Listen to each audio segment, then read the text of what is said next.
Hare Krishna. So there's a question that can you please describe something about the spiritual world?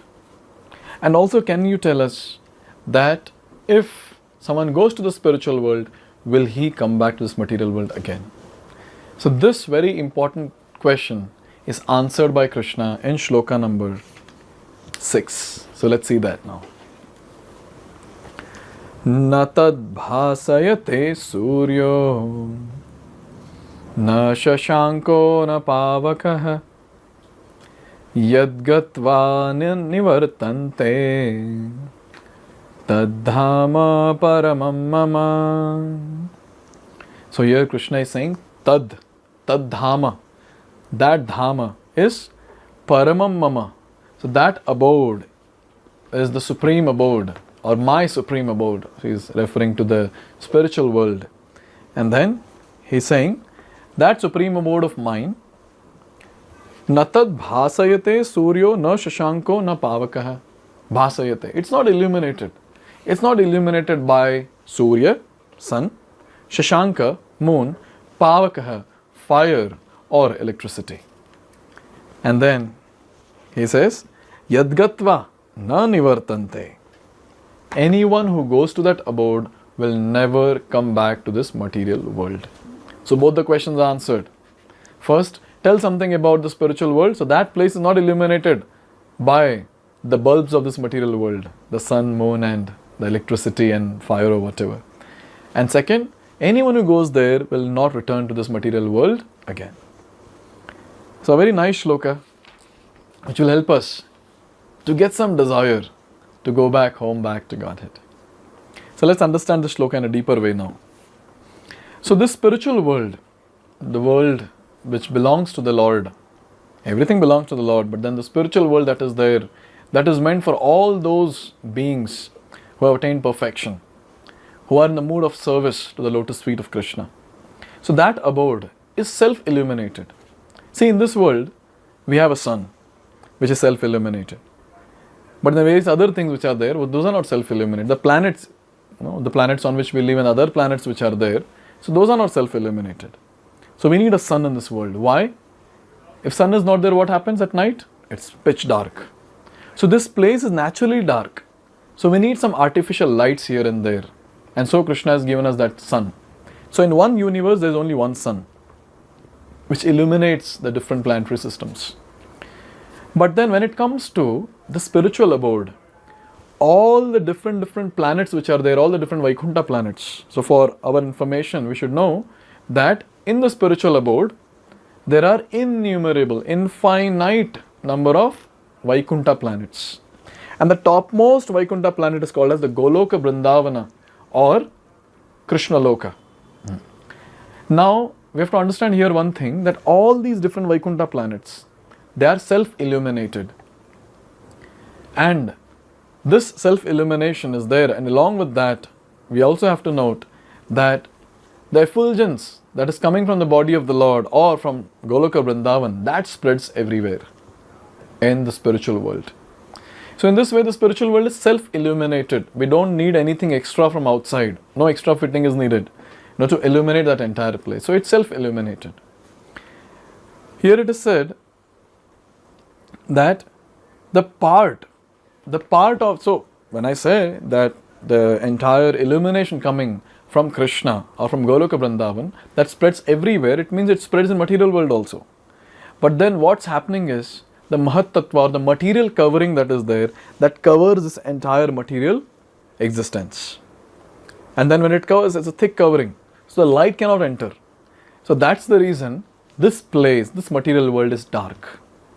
So Lord's 1/4 of the creation is material world and 3/4 of it is the spiritual world. So this place is called as Ekpad Vibhuti. That is 1/4 of the creation of the Lord. So this 1/4 of the creation of the Lord is covered by the material covering, and therefore the Brahma Jyoti or the effulgence coming from the body of the Lord or Goloka Vrindavan, that does not penetrate here. And so it is pitch dark and we need a sun. And at night we need our tube lights, bulbs and halogen lights, etc.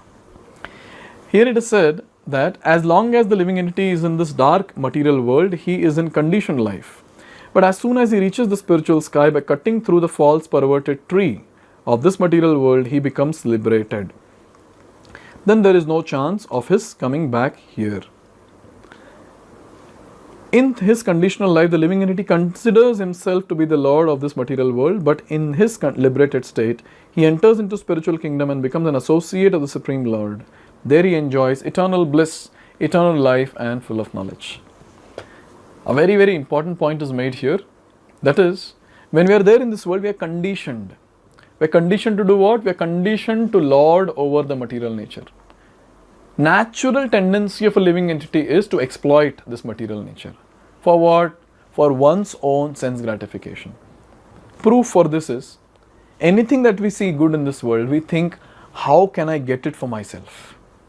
Any nice juicy fruit that is there, or any nice preparation that we see, immediately the mouth will salivate. Why?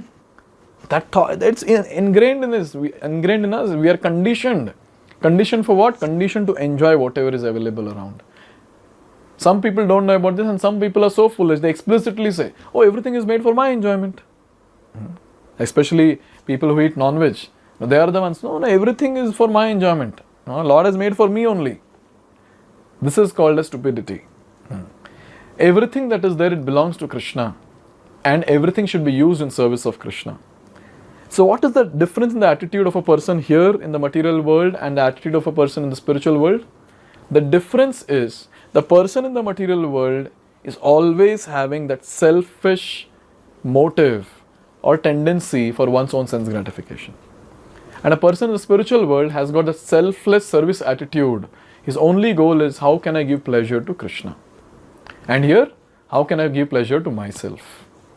So in this way, there's a huge transformation that happens when a person starts practicing devotional service.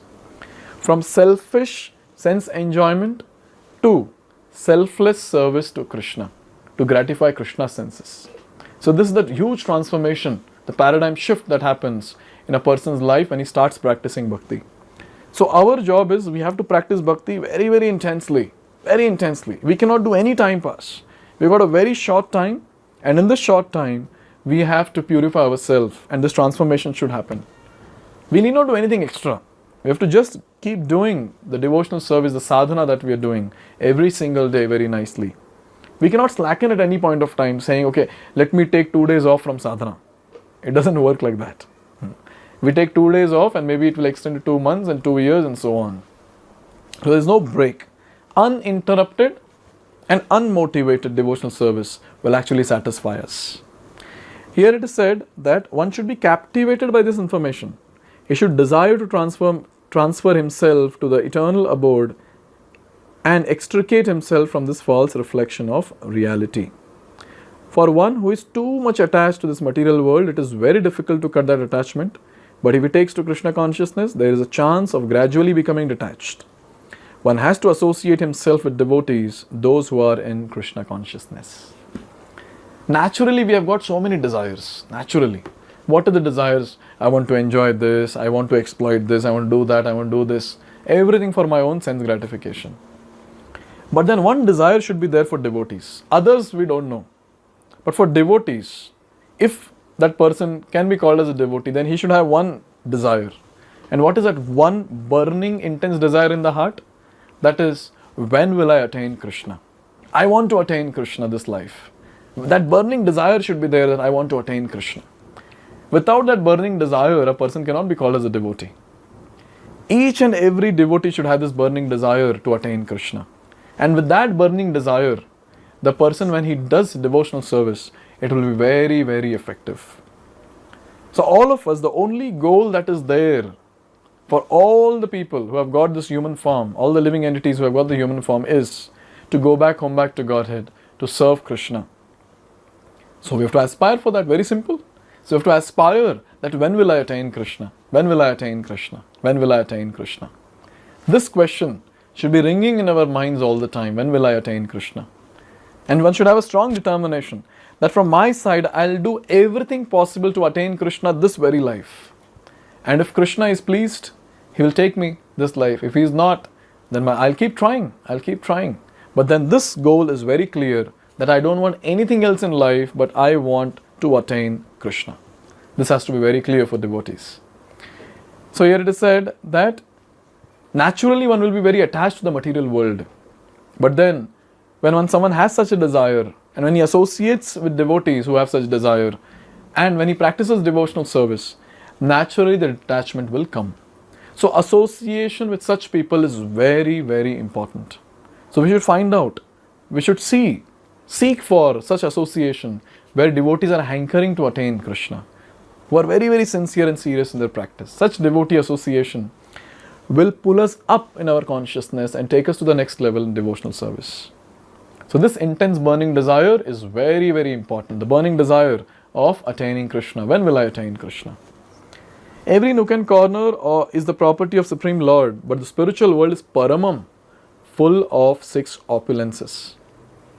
So that place, we cannot compare. No, this material world is kachara in front of the spiritual world.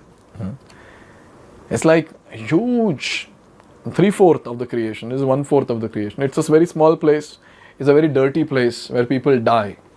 That is the place where there is no question of janma, mrityu, jara and vyadhi. So one should aspire to go to that place. Not that because there is no birth, death, old age, disease. Because Krishna is there. To serve Krishna, to be with Krishna and do and assist him in his various pastimes. One very beautiful thing about the Vedic scriptures is, the Vedic scriptures are consistent when it comes to the description of anything, be it material world or spiritual world. So here there is an example. In Katha Upanishad, similar description is there about the spiritual world. The verse goes like this: Na tatra suryo bhati na chandra tarakam. So again, there is the same thing. There is no need of sunshine or moonshine or stars in the spiritual world. It is self-illuminated. Self-illuminated by the internal potency of the Supreme Lord. That Supreme Abode can be achieved only by surrender and by no other means. So we can go to the spiritual world only by doing devotional service. The result of devotional service is surrender. And then we can be with Krishna in the spiritual world.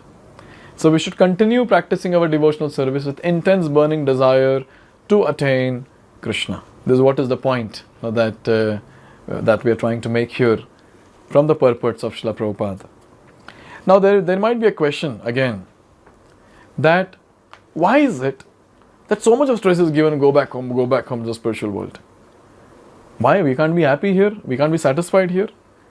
If so, then what is the reason that only by going to spiritual world will be satisfied? Only by connecting with Krishna will be satisfied? So this particular question is answered in the next shloka. So let's see that in the next video. Hare Krishna. Hare Krishna, Krishna Krishna,